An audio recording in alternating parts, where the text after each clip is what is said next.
I want to begin this morning with a public service announcement of sorts. In about 10 days, an event takes place that I enjoy and am looking forward to in a big way. And no, it's not Halloween. It is the start of the Big Ten football season. You know, it's better late than never.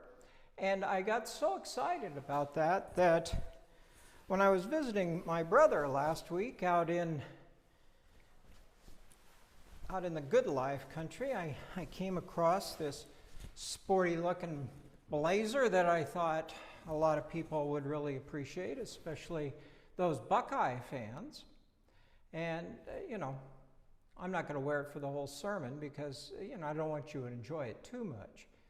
But anyway, the purpose, there is substance behind this. The purpose is, I am willing, since I've taken so much grief from these people from Ohio over the last month or so, I am willing to bet $100 that my team beats your team. But here's the deal. The odds as of today would be about $400 for you. Now, this isn't going to me. We can give it to the mission committee, or we can add it to our church building fund or something like that. But it's not going to me or to you. It will go to the church. But I want to flush out who really is a Buckeye fan, a true fan of the scarlet and gray. I can't wait for the season to start, but I can't wait to see who walks the walk or just talks the talk. Anyway, that's the end of this public service announcement, and now it is time to get on to what's really important and the purpose for us gathering here today. Matthew 22:15-22.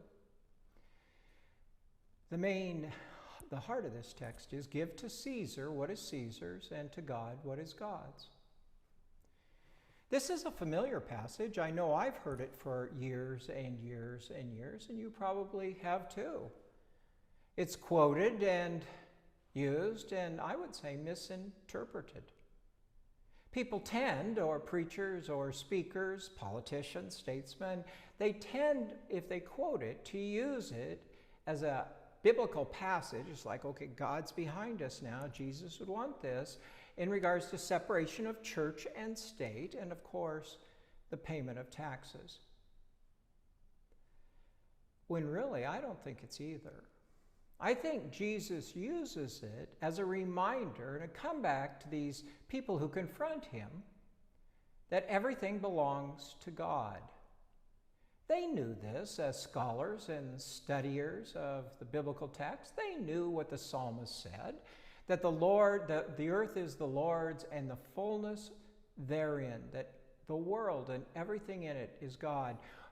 We are stewards, caretakers, temporary residents, blessed to be able to appreciate it and use it and hopefully leave it in good stead. Jesus would have known that this was a trick because they would have known this law. Rome was an interloper, and Caesar may have pronounced himself to be God. This was not uncommon. The terms Savior, Messiah, Son of God, these were all applied to Caesar. And on this coin that becomes a part of this story, in Latin it reads, Tiberius Caesar, august son of the divine Augustus.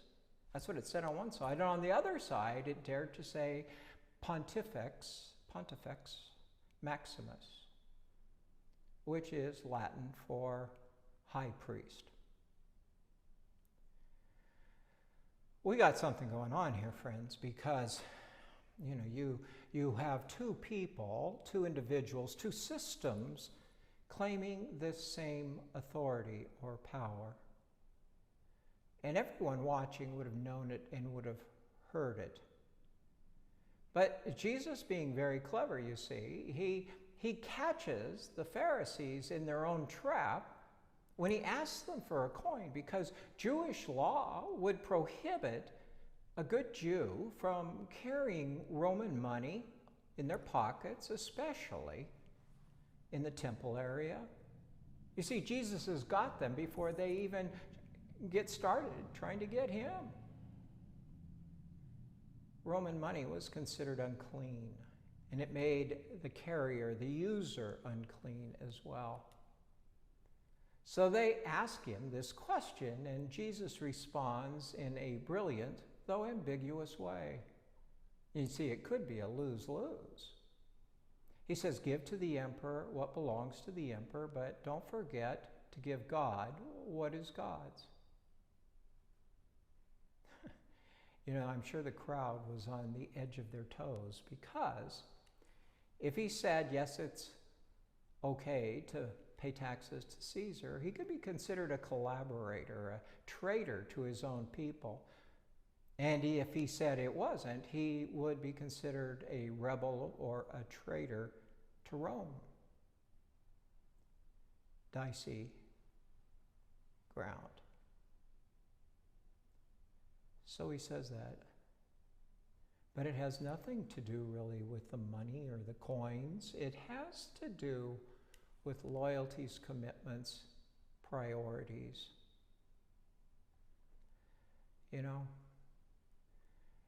He is affirming perhaps the place, the role, the authorities that at least temporarily are in charge.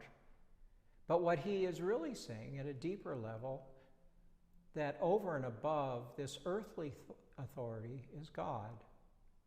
And it's only by the grace of God, to begin with, that whether it's Rome or this country, that country, our president, other presidents, it's only by the grace of God that we have any power at all. And of course, the question is, how do we use that power? Do we use it to serve God, or do we use it to act like a god? You see, Caesar can print all the coins he wants, all the denarius he wants. But the fact is, all of it belongs to God. And it is only to God, Jesus would indicate here, that we should bow. This was the reason Christians faced persecution and martyrdom in the first century as Christianity spread throughout the Roman Empire. You see, they would not acknowledge in any way the divinity of Caesar. It was the one thing, besides not paying taxes, that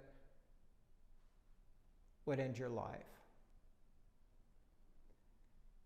But their loyalty, their commitment was so strong, they were willing to pay that price.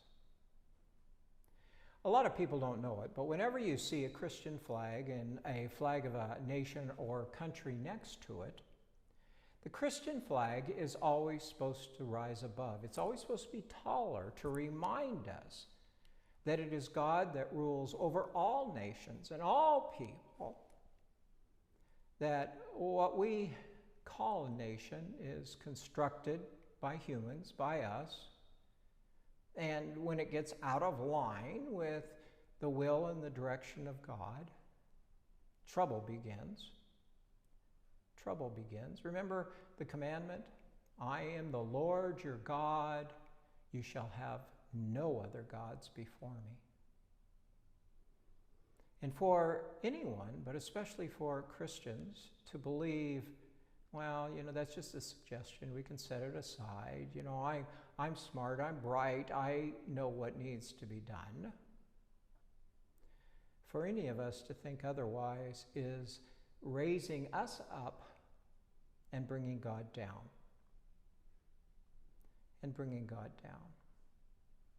There's an old Jewish parable that before the devil was cast out of heaven, the devil went to God and said, what's it like to sit on that throne? Now, what's it like? Tell me about it. You can't experience it and you can't sit on it. And the devil says, just let me sit on it for a minute, just to see what it's like to be you. And so God reluctantly stepped off and let the devil sit down. And the parable ends by saying, to this day, the devil has never given that seat up. That's what happens when we think we're somebody, when we believe we're more than we are. Just read the Bible and all the kings that fell because power went to their head. I am God, and you shall have no other gods above me. Because when we do, therein lies the seeds of not just use, but misuse and even abuse.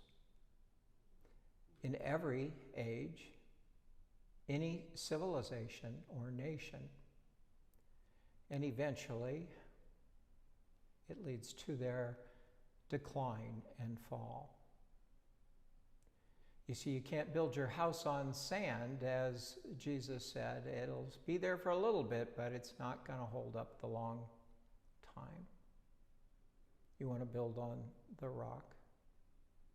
May the words of my mouth, the meditations of our hearts be acceptable to you, O God, our rock and our salvation. This is what I would submit to you Jesus is saying to those who would be his detractors, those who listen, but they listen to the wrong voice, and they listen for the wrong reasons, and then they live for the wrong things. People who want to be somebody. They want the world to be theirs. They want to be in charge, their creation. They don't want to share it. They don't want to accept that it's a gift. It's a gift from God. And it can be lost as easily as it ever was gained. So, Jesus asked them indirectly to think about it. And he asks us to do the same. To honestly self-evaluate and say, what is it?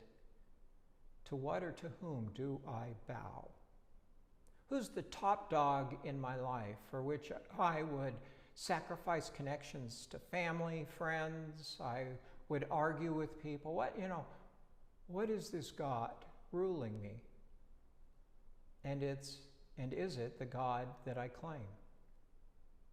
When Jesus is confronted, it's very clear to the Pharisees, the Herodians, who his allegiance was to. All you had to do was watch him and listen to him.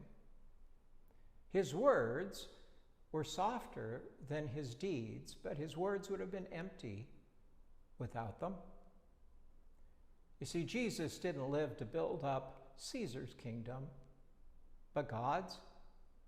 And in God's kingdom, the master is willing to be a servant, and the people fortunate enough in life to be first don't hold it above others. In fact, they step aside and let the ones who are last go ahead.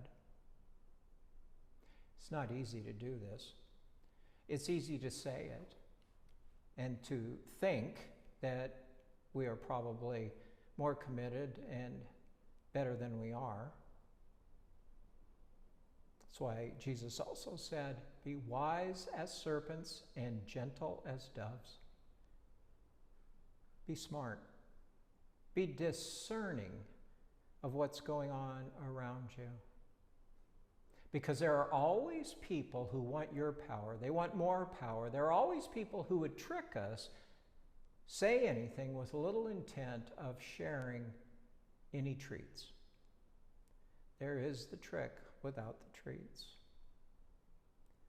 And so the story concludes with Matthew telling us that these individuals went away from Jesus, stunned, shocked, amazed at what he had said. But they didn't mull over it. In fact, they said, we've got to silence this guy. They didn't think about it and try to change some of their practices or actions. No, they didn't do that. They listened to other voices and sought other things. So we have to ask, what is it we hear? Who is it at this time and in this place, and who is it we listen to and why? Is it about what's in it for us, or is it about what God's about for all of us? Do we listen to Caesar or God? We always have those two butting up one to another. Where is our allegiance? Because only one of those two are worth our lives.